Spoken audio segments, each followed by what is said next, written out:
ACLU Surveillance and Cybersecurity Counsel Jennifer Granick joins the Plutopia podcast this time. In her work with the American Civil Liberties Union, privacy, security, technology, and constitutional rights are her constant focus. She is concerned about the unprecedented government access to our personal data. I mean, I think one of the biggest new things is just that the rules that we had have kind of been thrown away. Like there were just these expectations, that data I gave to the government in order to get, Medicare, or in order to get, food stamps or something of that nature was going to stay used for those purposes. But and there are rules about how the government is permitted to combine databases of information and when it's allowed to do that. And what we've seen is sort of just a complete ignoring of those rules and this amalgamation of different databases of information into kind of a dossier of people in the country, not just people who are immigrants, but also people who have been born here and were citizens as well. And you put together all these disparate pieces of information and it tells you a lot, maybe almost everything about somebody. Hey everybody, welcome to the latest episode of the Plutopia News Network. I'm John Lepkowski, one of your co-hosts, and I'm joined by another two co-hosts, Scoop Sweeney and Wendy Grossman. And today our guest is Jennifer Granick, one of the nation's most respected voices on digital civil liberties. She's currently Surveillance and Cybersecurity Counsel at ACLU's Speech, Privacy, and Technology Project. And she's spent decades defending hackers, whistleblowers, and ordinary citizens against government overreach, of which there is quite a bit these days. It's a busy time. Yeah, she's the author of American Spies, Modern Surveillance, Why You Should Care and What to Do About It, which won the 2016 Palmer Civil Liberties Prize. And she's a frequent critic of mass surveillance and the criminalization of digital policy, where she challenges state power in an age of ubiquitous data collection. Very ubiquitous at the moment. Today, we'll talk about the expanding machinery of surveillance, its impact on dissent and democracy, and what resistance looks like in 2025. And I think resistance is a big thing in 2025. Yes, definitely. Definitely. And I think it's easy to feel demoralized, but we do, as we were saying before we started, we do win these fights. We may have to defend our territory, but we are able to win these fights. And I think maybe more than ever before, members of the general public understand and realize why surveillance is important, because there are issues that are like touching people personally. Abortion is one of them. So, now that you don't have a guaranteed right to that kind of medical care, I think a lot of people realize, this surveillance could be used against me or the people I love for something that, is not something that a lot of people think of as being for wrongdoing or what criminals do. And I think the immigration deportation program is another example. Almost everybody lives near or works with people who are immigrants, and the, kind of cloud of suspicion that's thrown on everyone and the aggressiveness with which the administration has been going after people, I think really has, opened a lot of people's eyes to, this is something that happens to me and to my friends and my family and my coworkers, and kind of brings the danger of overbroad mass surveillance home to people in a way we didn't see in earlier years. Yeah, so we're living in an age of massive surveillance, and I'm just wondering, how have you seen that ecosystem evolve over the years, and especially recently? I mean, I think one of the biggest new things is just that the rules that we had have kind of been thrown away. Like there were just these expectations, that data I gave to the government in order to get, Medicare, or in order to get, the food stamps or something of that nature, was going to stay used for those purposes. But, and there are rules about how the government is permitted to combine databases of information and when it's allowed to do that. And what we've seen is sort of just a complete ignoring of those rules and this amalgamation of different databases of information into kind of a dossier of people in the country, not just people who are immigrants, but also people who have been born here and were citizens as well. And, you put together all these disparate pieces of information and it tells you a lot, maybe almost everything about somebody.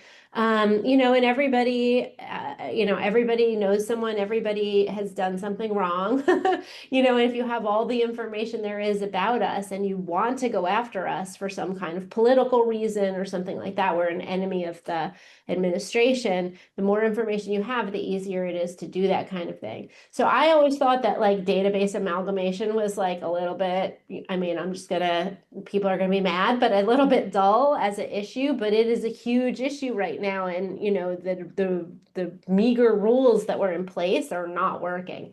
This is why we always fight against the aggregation or the collection of information in the first place if we can, because once it's in the government's hands, you've kind of lost control over how it's going to be used. It's not enough to have rules because the rules are broken, and sometimes, like right now, the rules are just totally being ignored. And then the other thing I'll say is just there's new technologies of mass surveillance that give the government powers that no human has ever been able to have in the past, like on the level of witchcraft, really. If you told people even 20 or 25 years ago, we're going to be able to basically go back in time and find out who all was at a protest, or, we're going to be able to find out what you've read, or tell us everyone who searched for this particular search term or was interested in this particular topic, people would never have been able to understand that that was possible, that we could do ubiquitous location tracking with a combination of cameras and license plate readers and cell phone data and that sort of thing. So we just have these amazingly powerful technologies, and our sort of like politics and law haven't really caught up to being able to manage those dangers appropriately. And here now we have an administration that has no interest in managing dangers or being balanced in any way, shape, or form. So we're really seeing this explosion in in all the ways, just this terrible explosion that we're trying to, figure out how to manage with the tools that we have, I would have said that it's not just, as much as I'd like to blame a lot of things on this administration, I don't think it is just this administration. I think it's a worldwide thing. The essayist Ellen Ullman once wrote that she'd never seen an owner of two databases who didn't want to link them together. And she thought it was something in the technology that sort of infects owners with the desire to find stuff out.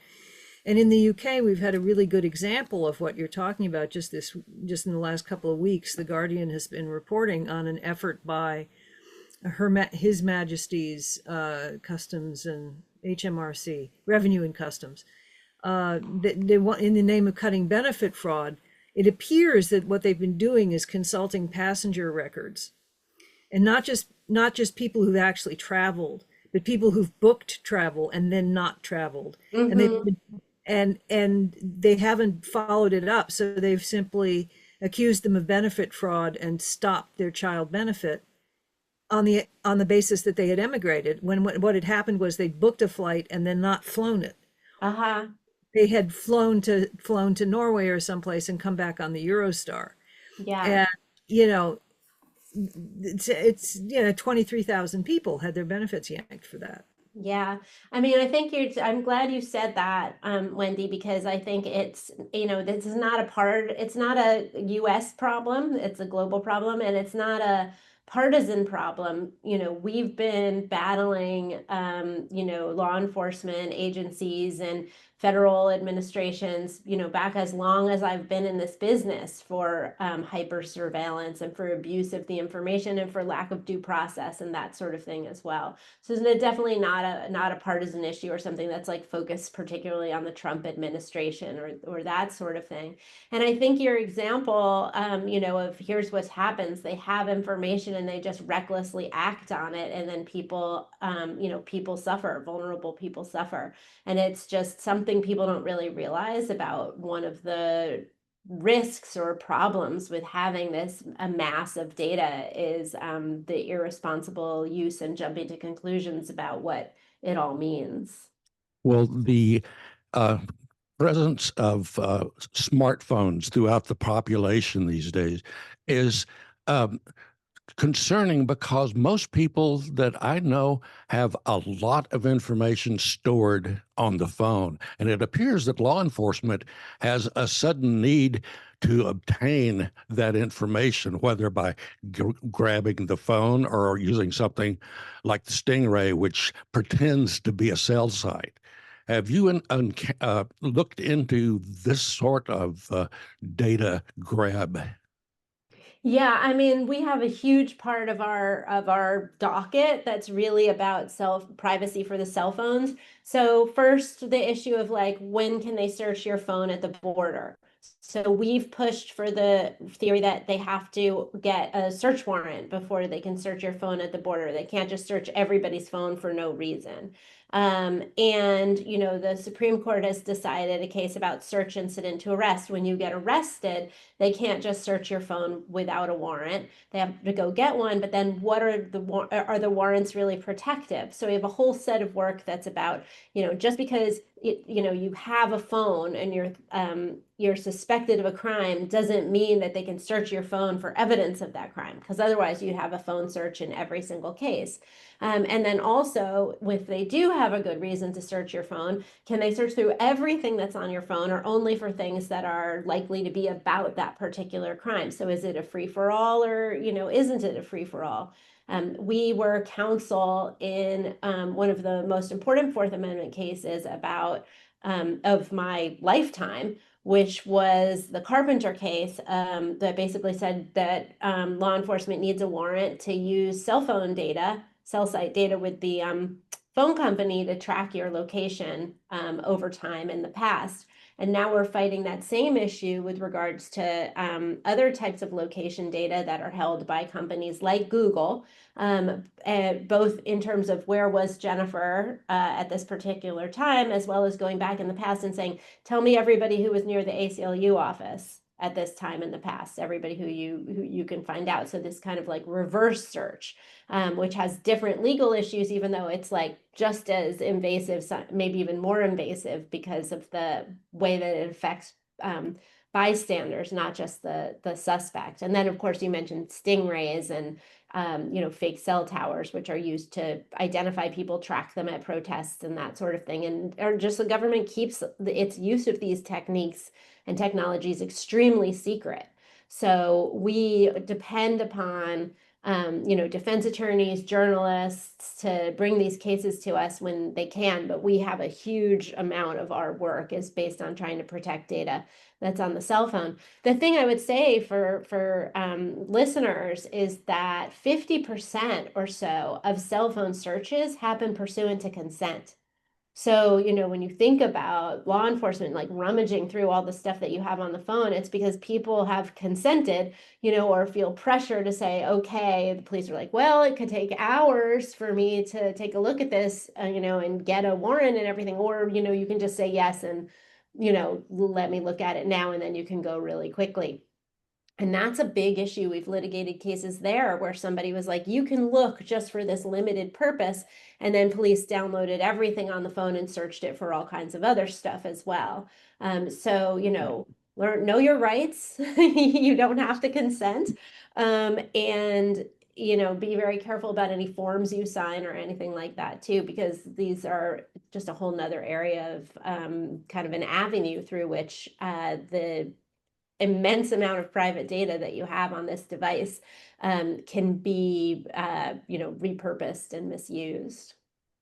Something really just occurred to me, which is I mean, we tend to watch police procedurals and shows about spies and government operatives and so forth. And it's very common now in those shows to show people looking for things using surveillance technologies. And the way it's presented, you're kind of rooting for those guys. You know, you want them to use the surveillance technology. You want them to find whatever it is they're looking for. Yeah. And I kind of realized, well, we're kind of getting brainwashed there, I suppose. I think that's so true, John. It's like the the movie industry, the way that mainstream media reports on police activities, it's like they're always heroic, and if something goes wrong, it's an accident. It's not like built into the system that there's not enough safeguards for people, or that there's like an inherently kind of adversarial thing there. It's like these are well-meaning people who have to make difficult choices, and that's why I can't watch like Zero Dark 30 or any of those post 9/11 movies, because it's just propaganda. The one that used to get me was 24.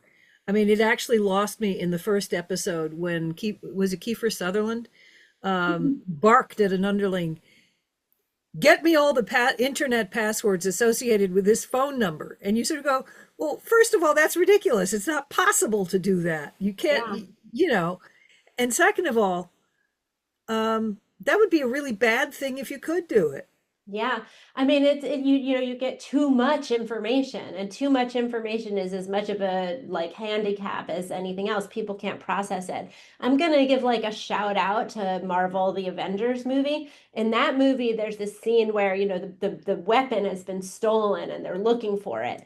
And the Agent Coulson, is like, we've got all the cameras across the entire world looking out for stuff, laptops, closed circuit TV, everything. We're out there looking for the thing. And then Dr. Banner, who I don't know if everybody knows this, but is like the Hulk, and an expert in this area. He's like, you don't have to turn on all the cameras. You can actually just look for this particular radioactive, thank you, this particular radioactive signature, and that'll tell you where it is. And I'm like, yes, Dr. Banner, like, not only are you good, at science, but that's like minimization. Like, if you need to find something, look for the least amount of information that you can. It's not an opportunity to just have a bonanza. It doesn't help police. They can't understand it, and it doesn't help people. It puts us all at risk. So good for you, the Hulk. Well, the message is that our safety depends on surveillance, right? Yes. I mean, I also like, Ready Player One, if you've seen that movie. There's this scene in it where they're trying to get away and they're in the van, and there's these drones, these surveillance drones that are like chasing the van. I'm like, yes, show what it really is like. Like, the drones are there to hunt down our heroes, and I think that the question is, if you are arguably an enemy, then you are vulnerable. And that's why we put up barriers, whether they be legal barriers, expense barriers, friction, or whatever, to make sure that if you're going to spy on somebody and conduct surveillance, it's for a good reason, not just for any reason. I was just reading that ICE has obtained spyware from an Israeli spyware company called Graphite. Have you looked into this particular program? Because it sounds frightening. It can hack cell phones, go out and find everything you've got on social media. I mean, it's sounds like a Swiss Army knife of spyware. Yeah, spyware is a particular interest of mine, because on the one hand, it has the privacy implications, which we can talk about, that you just mentioned, but there's also, on the other hand, there's a security implication as well. We think about computer security or cybersecurity as being like, it's like hygiene. It's like everybody needs to wash their hands and cover their mouths and prevent the system from getting sick.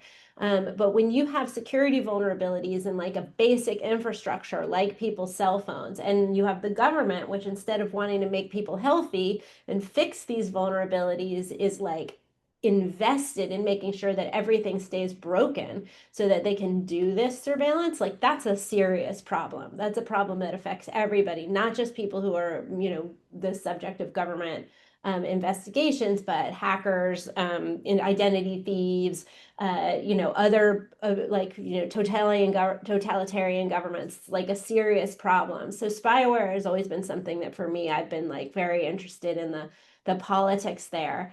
The other thing that I think is special about spyware, in addition to that, it gives governments access to all this information on your phone, is that it doesn't have the intermediation of a judge necessarily. So you have this secretive, unrevealed, sort of unfettered access to information, without any kind of like even opportunity for to have the legal safeguards come into play there. So I think that's really problematic as well. And if you look at, I mean, these companies are sleazy. You look at there's a lawsuit against NSO Group for their Pegasus software. They sell to, they don't do know your customer necessarily. They sell to oppressive governments. And then you see the way that they're used internationally. Like some of these cell phone tools, the Mexican government used to spy on women who were advocating for higher taxes on sugary beverages for the health of their children. Like, it's really incredibly powerful and incredibly dangerous. And for people who are interested in this topic, the Citizen Lab at the University of Toronto is like there's two, I think, it's one of the premier organizations that's tracking what spyware is out there infecting our world, and how it's being used and what governments are doing with it.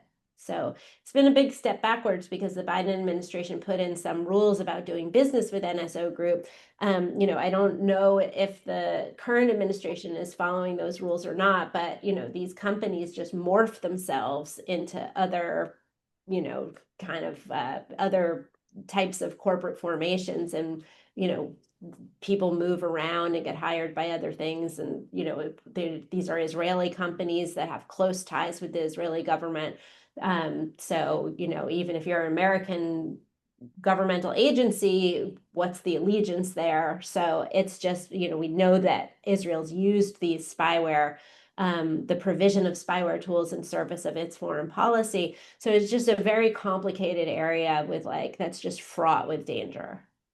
So what's happening with surveillance, where you're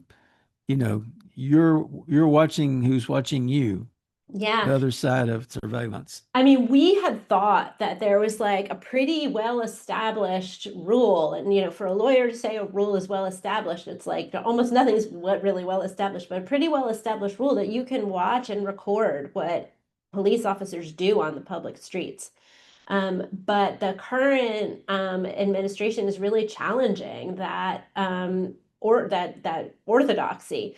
We have ICE agents who are out of uniform, they're in masks, they don't provide identification or what agency they're working with. They're shuffling people, hustling people into unmarked vans. And they are searching journalists at the border. They are, getting in altercations with, or sometimes even like arresting people who are recording their activities on the public streets. And then, most recently, they pressured Apple and Google to remove a bunch of ICE Watch type of apps, where people could report what they were seeing happening or take a video of what they were seeing, and share it publicly.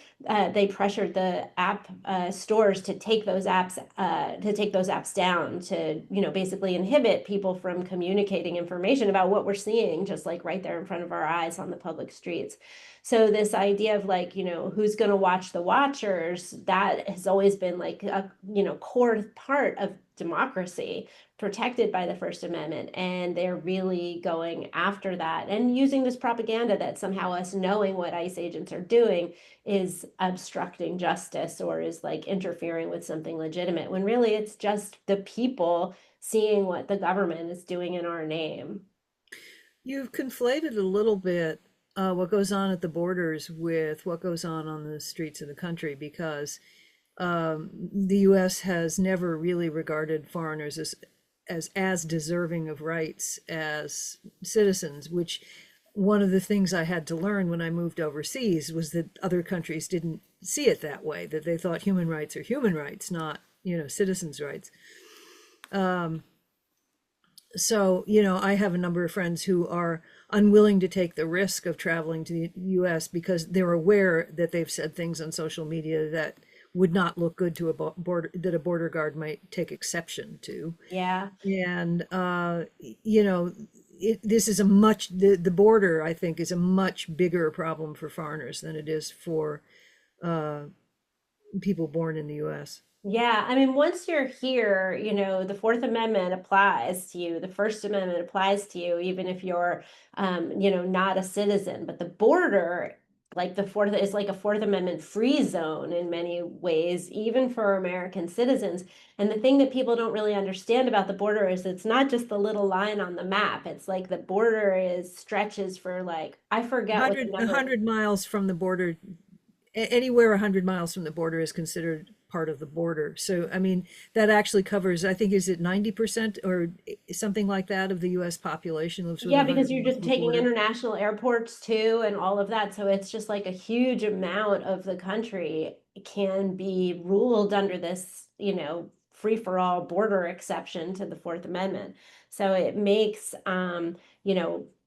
like you were talking about, Wendy, but also things like checkpoints, vehicle checkpoints and those sorts of things makes those things possible under insufficient protections or standards of suspicion and what they can do to people, what they can question people, demanding papers, demanding proof of citizenship, which many of us don't carry around with us.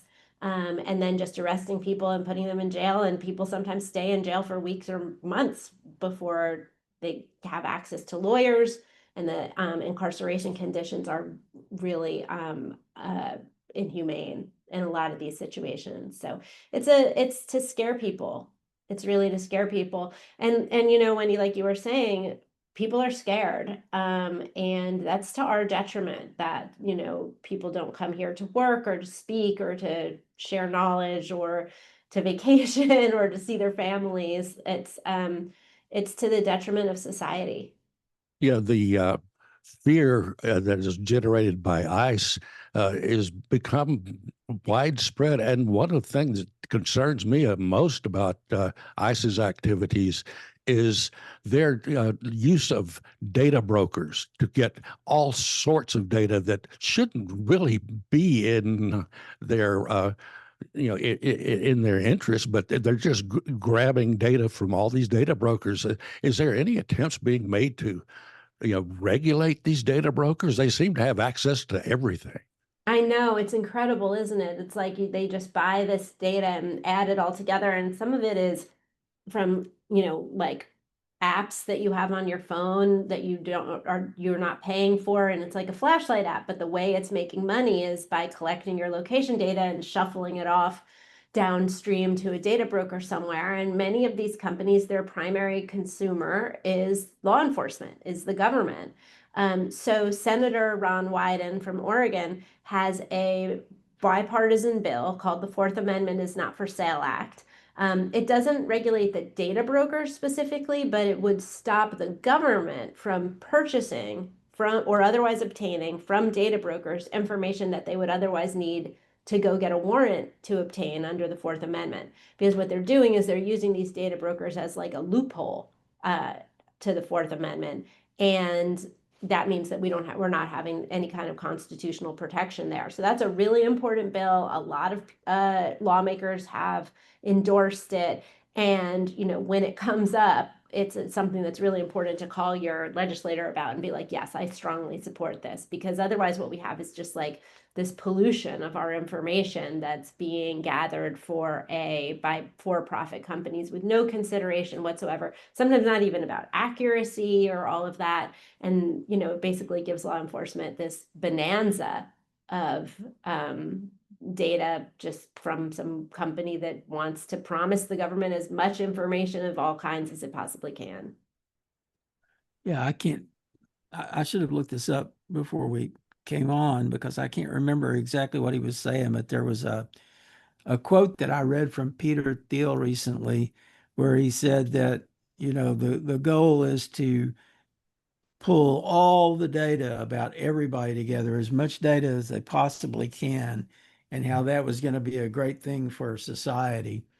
Larry And Ellison is into that too. Larry Ellison has yeah, this yeah. whole spiel about how if we have, if we surveil everybody closely, nobody will ever commit a crime or do anything bad. And it's like, have you ever met humans?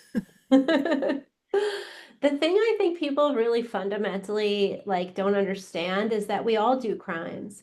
And the only reason why society even works is because most of us get away with stuff all the time. There are too many things that are illegal. And people make mistakes. I mean, I think, you can just look, I mentioned abortions, there's, marijuana. You look at some of the prosecutions that are going on that the Trump administration is bringing now for looking at mortgage fraud. It's very hard to apply for a mortgage correctly. Tax fraud. I mean, I think between tax fraud, and marijuana, I've captured a huge percentage of criminals in the United States. And the reason, we have friction built into the system where not everybody who commits a crime is caught, and that is a feature, not a bug. And I think, Wendy, one of the things maybe you were implying also is that people don't do crimes because they are sitting down and thinking oh, I'm not going to get caught. It's humans are complicated, and we make decisions for all kinds of purposes. So this kind of good guy, bad guy thing, and that it's the other that is bad and that is doing crimes and deserves to be caught is just, I think it's part of that propaganda we were talking about before, and it's totally misguided. Well, Ellison clearly does not ever expect to be caught committing a crime. I mean, if he wants to send us all of his information, I would be happy to look at it. Well, I mean, we learned from Donald Trump that if you do a crime in the open, that it's not a crime. It's Yeah. only a crime if you try to hide it, right? Yeah. So we should all just be Well, openly criminal. It was the cover-up that got Nixon. It's true. It's true. I mean, that's because it's easier to prove a cover-up a lot of times, right? It's easier to prove a lie than it is to prove the underlying crime sometimes, because it's, and that's why we always tell our clients, don't go talk to the police, don't talk to the FBI, because it's not about, convincing them that you didn't do anything wrong. Even if you didn't do anything wrong, it's like, well, you told this officer this thing and you told that officer that thing, and that was misleading, and now you've, misrepresented something or obstructed justice or whatever it is. It's just, that's why they go after tax evasion for organized crime. It's just low-hanging fruit. It's much easier. And so that's what those sorts of, aiding and abetting, or, that sort of thing, those sorts of crimes just really put a lot of people at risk for things that otherwise, you wouldn't even be able to confidently call a crime. Well, there's one kind of data that really frightens me, and it's being obtained by the government in large volumes, apparently. That's biometric data. And that just strikes me as being way out of the range of things that the government should really have their hands on.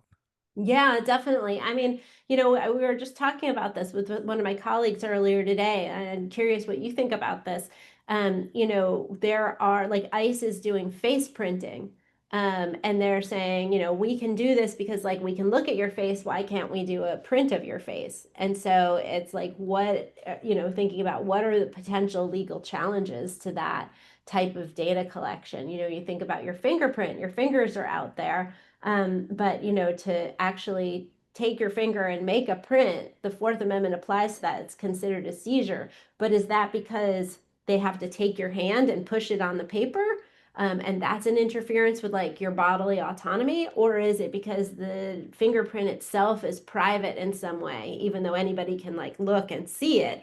It's private when it's transformed into something on paper, and that private and that theory of privacy applies to face prints as well. So, it's just curious as we try to take traditional rules and traditional constitutional protections and map them onto these new technologies, these revolutionary technologies.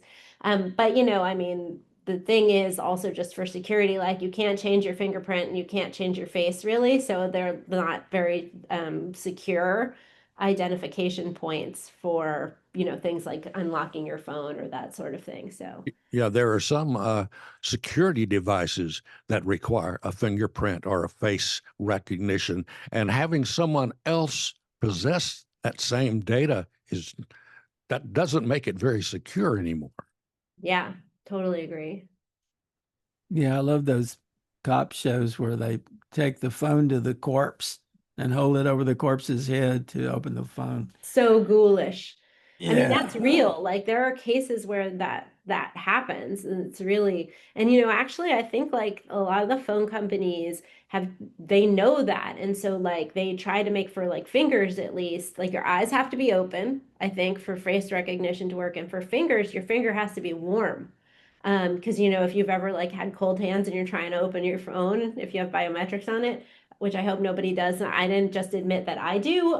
But if your finger's cold, it doesn't necessarily open. So it's kind of like, they know that like there's this ghoulish possibility that this will be a way that police might try to circumvent this. And it happened. I mean, there's a story out of Florida where this man was killed in the context of some kind of interaction with the police officers. I believe they shot him, and then they wanted to get into his phone, and they showed up at the funeral home to try to get his fingerprint. Like it's really, like you couldn't make this stuff up. Did they get it? No, because his hand was cold. Oh, oh my God. Well, I shouldn't Yeah. laugh, but geez. I mean, you have to laugh. You have to like just it's ridiculous. It is ridiculous. Well, I'd like to ask about hackers. Originally hackers were like digital explorers, and then they were criminal crackers. And lately, it seems like hackers may have a role to play in protecting us. Yeah, I mean, I think it's so interesting how the concept of hacker has evolved since I got started in this field. Like I was a criminal defense lawyer, and I started representing computer hackers, which is how I got involved in this digital civil liberties world in the first place. And back then people were young, and they were exploring, and they were very much the most knowledgeable people. And now, like a lot of those people, those friends I made back then are, CSOs at big companies. They have venture capital firms. They, have, their businesses have been acquired, and now they work for Amazon or something like that. So it's really been a huge professionalization of cybersecurity over just the period of my professional lifetime. And I think that's great. It makes it less fun in a lot of ways for me, but I think it's really great that, these people, who started out as the hackers, when they were 16 or 17, have managed to convince the world that what they have to offer us is exceedingly valuable, and they have, these they have like professional lives and services and activities that are making people safer. But we still need that exploration, that where people figure out, what are these machines that are in our lives, like what are they actually doing. My colleague had a case involving that we brought, involving some researchers who are trying to find out whether platforms like Facebook were showing employment ads in a gender discriminatory manner. So the men get the ads for like jobs that are well remunerated, and the women get, ads for jobs that are not paid as well. And in order to kind of figure out what's really going on, these researchers have to scrape the data out of Facebook and do this adversarial testing, which was arguably in violation of the Computer Fraud and Abuse Act. So they brought a case seeking a judgment that they could do this work, and that the Computer Fraud and Abuse Act didn't stand in their way. So, as we have, and with AI, it's going to be like that too. It's a black box. People are going to need to do this testing and figure out, like, what are these machines that are going to be so determinative in our lives? What are they actually doing? Why did it say I should go to prison or I shouldn't get bail? Was it, so I think that there's a space for there's a need for that renewed sense of curiosity and suspicion, honestly, of what the machines that govern our lives are doing. I understand you've gone to many of the group gatherings like Black Hat and DEF CON, and you gave I believe it was a keynote speech at the most recent Black Hat. How did that go? It went really great. I mean, I hadn't been back on like that stage there. It was like a keynote for the book, the policy track, and I hadn't been, I did a keynote for the whole conference back in 2015. So it was like 10 years later, to kind of go back with that community. And, we had COVID in the between, so there was like not that much traveling. It was really wonderful. It's a wonderful audience. I love those people. The friend who introduced me, we met when he was 17. Like, it's just, I have these long, like history with that conference and with the people who go there. And it's just like, it's great to be, and to be welcomed and to have something for people to like sit, be interested in what a lawyer who's not a technologist has to say. At least a little bit interested. It was really lovely. So yeah, I love when I get a chance to speak there. What's the hot topic at Black Hat this time? I mean, I think AI is obviously a big topic. People try to understand what what is going on there. I think there's a lot of hardware hacking. The thing about DEF CON now, I think, is there are so many fields that people are interested in that it's really gotten huge. And so you have like this, crypto village, and you have like a hardware hacking village, and you have voting village, and, just all the different iterations of security as it applies to software, hardware, and various, in various domains. So it's just really great to see how the community has like grown and expanded in that way. It's sort of the opposite of what happened to Computers, Freedom, and Privacy, where you and I and John all met. Yes, yeah. The crypto people peeled off and went and founded their own conferences, and the hackers went off and founded their own conferences, and we ended up with just a lot of lawyers looking for somebody to argue with. Even I think that's a bad idea. Yeah, it was really a shame, because so many of those fields just did not have any place to congregate before CFP, and then they went away. Yeah, and I think that privacy professionals used to come to CFP, and now they have their own giant, events. Yeah. So, yeah, it's we were lucky to have that cross-pollination when we did. Because now it's like all of these fields, I mean, kind of like I was saying about hackers and how they've professionalized and specialized, it's the same thing is true with a lot of us who started at Computers, Freedom, and Privacy. It's like, I'm a privacy person, I'm a crypto person, I'm a Fourth Amendment person, and that or as I like to say, I'm a dilettante. I literally feel like I flit for like a butterfly from topic to topic to topic. You could say jack of all trades, or then I suddenly think, 5 years ago I wrote something about that. I wonder what happened to it.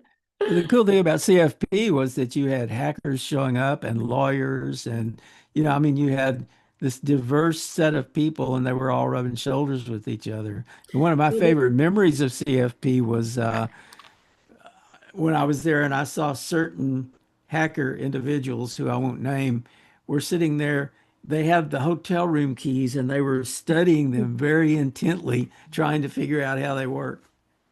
Yeah, but the thing is, it was the FBI that wrecked that, because they arrested Lee Nussbaum in 1994, convinced he was Kevin Mitnick.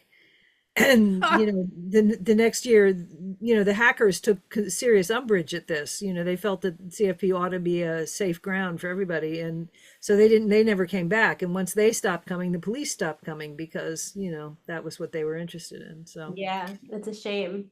It's a shame. If But they can't even tell two guys apart, geez.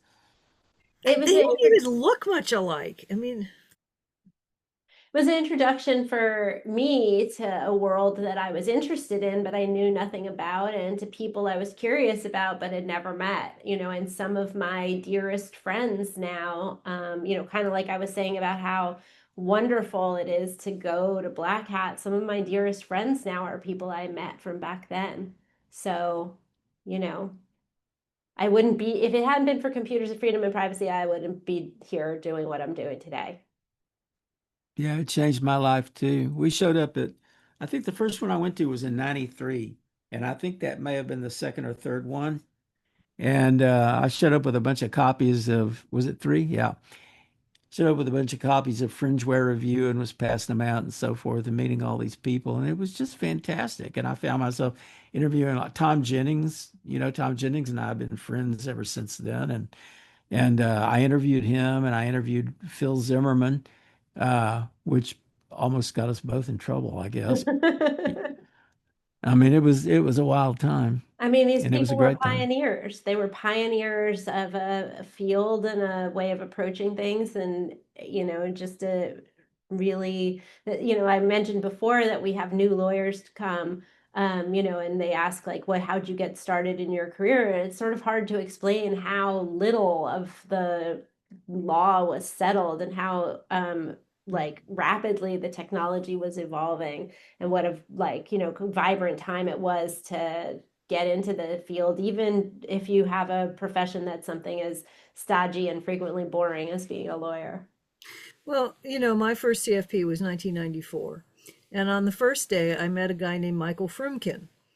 And it was his first CFP too. Uh-huh.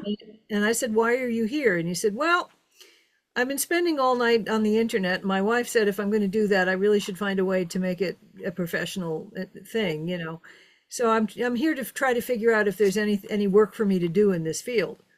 And I saw him again at the end of the conference, and I said, "Well, what happened?" And he said, "Oh yeah, there's stuff for me to do." And he wrote so many papers on, sort of cryptography and identification and how the internet was governed. And then he went on to found the We Robot Conference, which is really, really interesting, a mix of law, policy, and robots. Yeah, totally. And, so it started, I'm sure there are lots of people like that who came to CFP and then founded careers on what they found there, Yeah, absolutely. And I'm one of them. So And there were some very strange people too. It's great people everywhere. present Really? company accepted. Oh, those were definitely the days. Well, that was one of the Um, joys of it, is like you're meeting people you wouldn't meet otherwise, and it was great, it was great to have the hackers there figuring out the keys, or all of that stuff. Like it's a pleasure to spend time with people who are so creative and suspicious. Yeah, back in the 1970s, I became aware of phone hacking or phone phreaking. And I was working in radio news at a Pacifica radio station. I won't even say what city because I don't know if there's a statute of limitations on such things. But one of our engineers was really into blue boxes and black boxes, hacking them together. And I got one because as a freelance journalist later on in the Bay Area, I love to call people, but it was really expensive if you didn't have a a free phone, and they didn't have 800 numbers then. So certain of us would have to use our little devices until AT&T Ma Bell finally disabled that attack. But I was really amazed at how many people were doing that, simply because it was so hard to communicate unless you had a lot of money. so true. I mean, Yeah, I connecting with, remember. yeah, go ahead, John. Sorry. I was just gonna say, I remember walking along downtown in San Francisco during one of the CFPs. It might have been '94. Anyway, I was walking along 95 and or I saw 97. this. Well, there was a cluster of people gathered around a payphone, and it was a 2600 meeting, and these guys were like freaking through the phone and uh, on on a call with people from all over the country. Uh, and I thought, I mean, that's another thing. It's kind of like hilarious. You see these things, and it's like, I mean, I don't think stuff like that's happening anymore. I do still have a Oh no, there's still 2600. 2600 meetings even in London. Oh, great, great. Well, I've got a 2600 T-shirt with a blue box diagram on it. I think that there's just people are driven to connect with people who have shared interests. And, we see that still today on Reddit or Discord, where, the reason why these platforms are popular is because people can find someone who cares about what they care about, no matter how niche it is, and no matter how, strange it is. And if there's just, 15 people in the world, they can have a subreddit on it or something like that. And, it makes people, a lot, people love to hate the internet today, and there's like more than enough problems to talk about.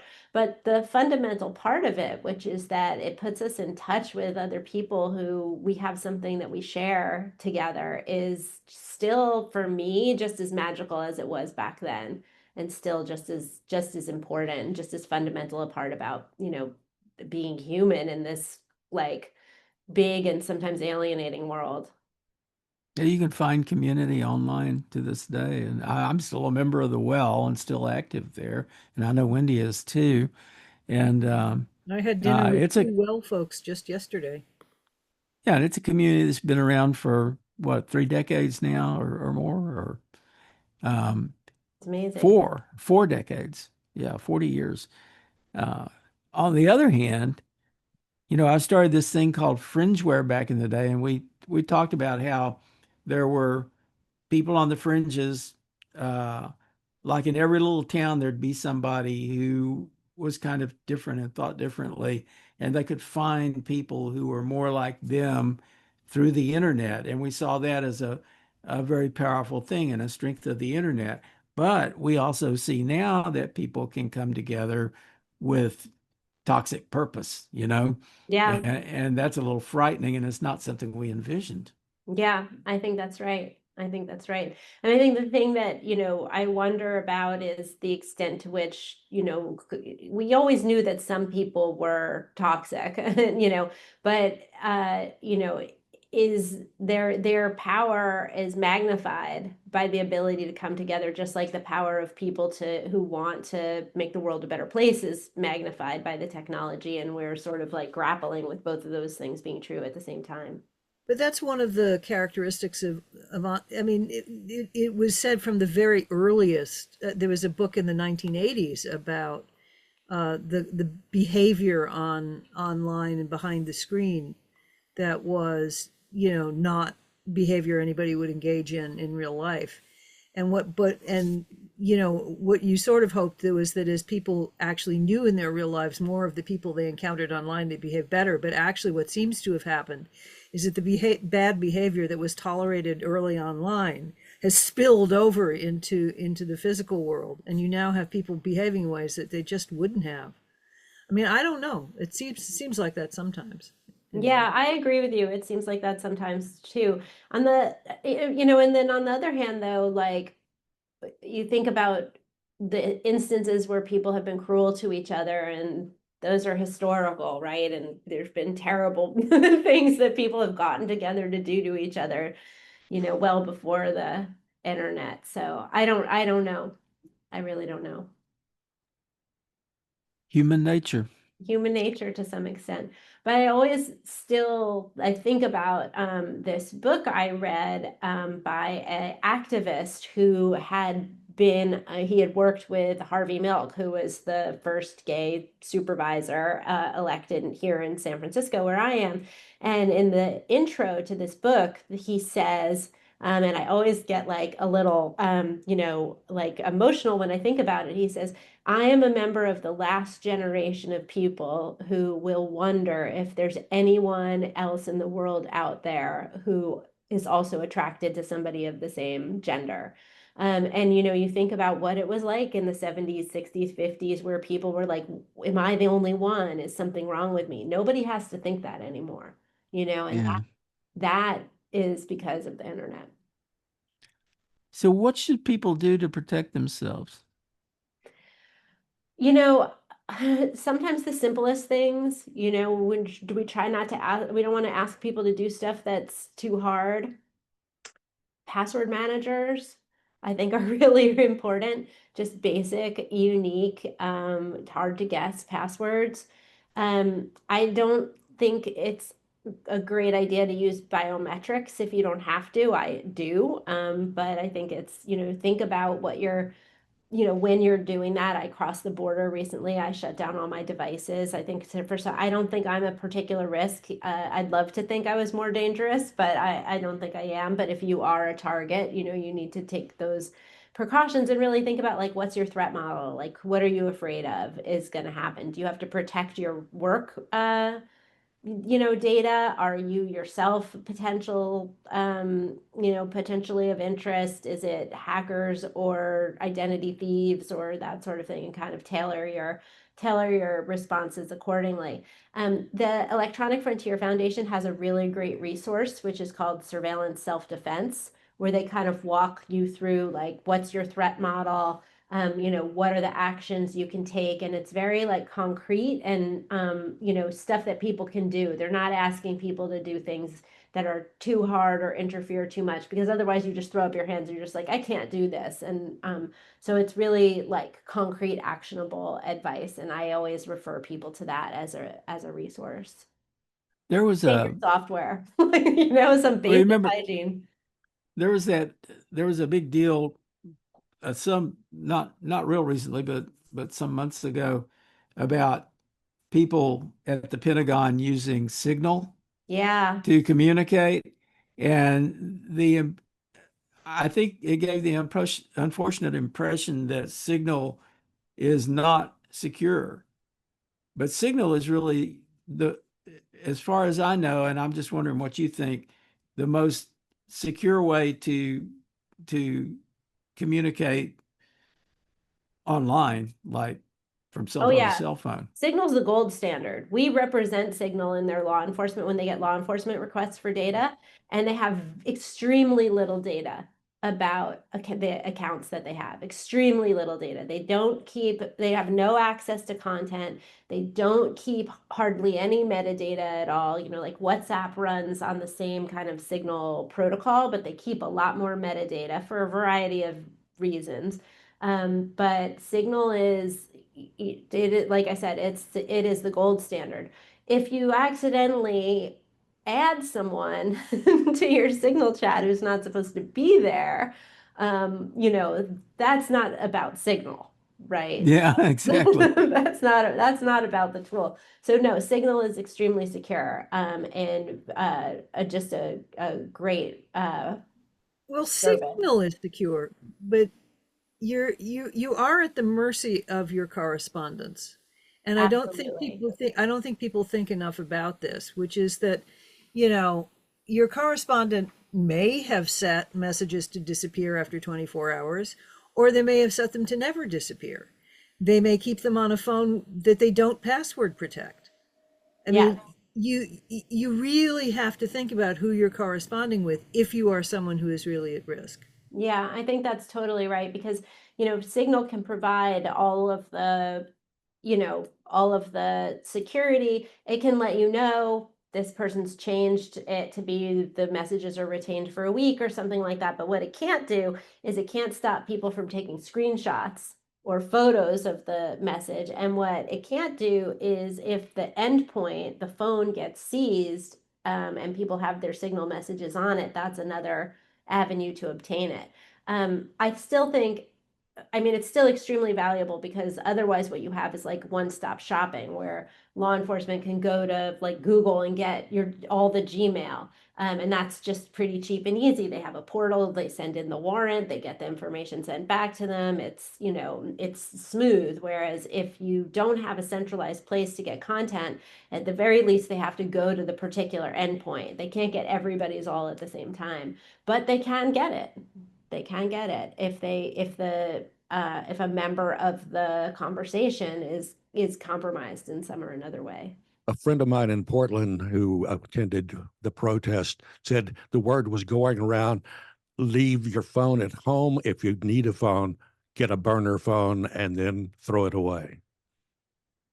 Yeah, I mean, I think that does depend on your threat model. For a lot of people, that's not like really feasible. So, I think I think that's you make a decision about like how hard do you feel like you need to try based on who you are. I don't want people to feel like I can't go to the protest unless I can afford a burner phone. You know what I mean? But when I go to a protest, I shut my phone down so it's encrypted. I know that I don't need to give over my password, and I have the phone number of a lawyer written on my arm. Like that's what I do. I also I try really hard not to get in any kind of trouble. You know what I mean? I'm there to protest peacefully, but you can't always be sure that you won't get arrested. And those are just some simple precautions I take. But then when I go home, I need to like see when the bus is coming and turn my phone back on. So, we do what we can. Well, we're pretty much out of time. I will mention that I was hanging out with some of the Signal people during South by Southwest and mentioned to them that, the huge presence that the 50501 people had on Signal. And they said, oh, well, thanks for telling us. We had no idea, because they have no idea what's going over their network. Yeah. It's true. They don't. And that's good. So thanks so much for joining us, Jennifer. And I hope we can do this again sometime. I really enjoyed this. And I'm so glad that we talked and decided to have this conversation together. It was really awesome to see everybody and to get to catch up. It was good to see you too. Well, thanks so much. You can stay in touch with Plutopia at plutopia.io. On Facebook, look for @Plutopia News. On Twitter, it's @Plutopia. This is the Plutopia News Network, 20 minutes into the future.